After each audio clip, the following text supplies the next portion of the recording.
んにちは、中西智子です。今日は子供に響いた言葉っていうのをお話ししていこうかなと思います。どんなお話をしたら皆さんのお役に立つかなっていつも考えてるんですけれども、自分のこういう話し方もなかなか自然にはいかないし難しいところなんですけれども、今子供たちが大人になって親に言われた言葉で響いた言葉がないかなと思って、今日はそのうちの一人についてお話ししたいと思います。毎日何年間も大切だからねっていろんなお話ししてきたんですけれども、その中で何が本当に響いたのかって言ったらほんの少しだと思うので、それぞれそれは子育てではなくてもそういう言葉を人に影響を与えれるようなことを心の底から言えるっていうのはすごいいいかなと思いますので、参考にしてみてください。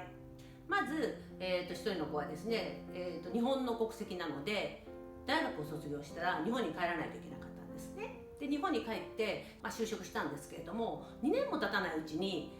もう会わないとかって言っていろいろあったんですけれども、会わないということで突然辞めると言い出したんですよ。で少しは目安はつけてたようですけれども、アメリカに戻るというか帰るっていうか、行くんですよね。日本人ですからね、外国人として行くのでグリーンカードなしでどのように生活するのかなと思いましたけれども、私もあんまり本当にわからないし、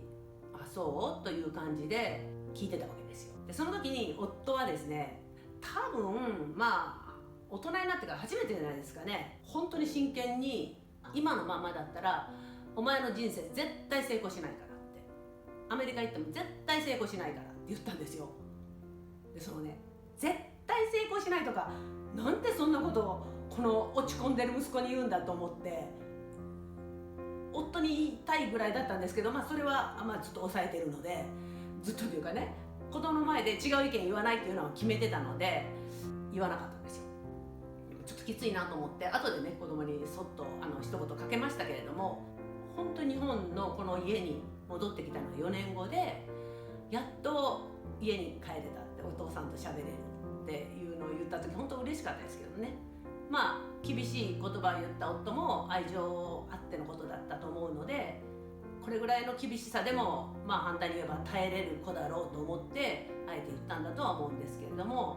今考えると良かったですよね。その言葉、同じ言葉は私が言ってもダメだったかもしれないですけど、経験者の夫が言ったみたいなところと、あとその4年ぐらい経った時に夫が一回メールしてるんですよ。それは私は知らなくて、子供に後で聞いて、今実際ねこの後でラミネートしておいてるっていうのでちょっとお見せしますけれども、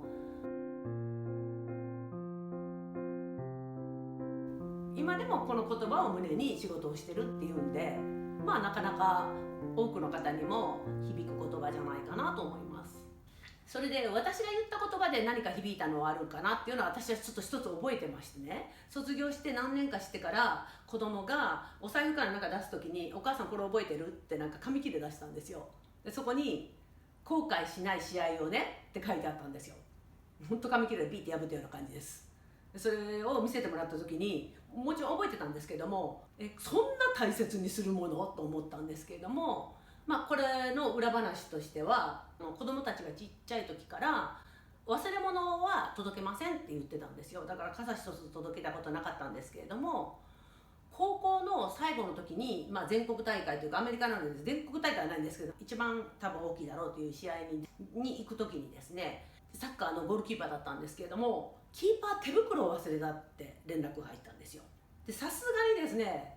もうこれは持っていかないわけいかないなと思って、忘れたことにもかなりびっくりしましたけれども、ちょっと落ち着いて、多分本人もこんなものを忘れたらかなり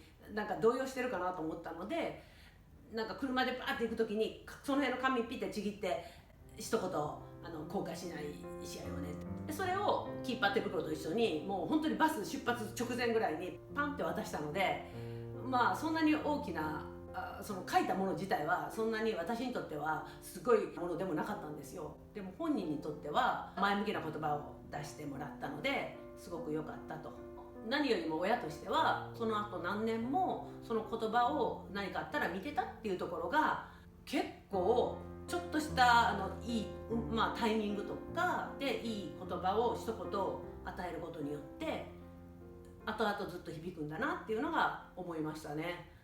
これは子育てだけじゃないとも思うんですけれどもね、特にね日本だとなかなか言葉に出して言いにくいとかっていうのもありますよね。なのでちょっとしたメモとかちょっと参考にしていただけたらなと思います。また次回は他の2人の息子のそれぞれお話ししていきたいと思います。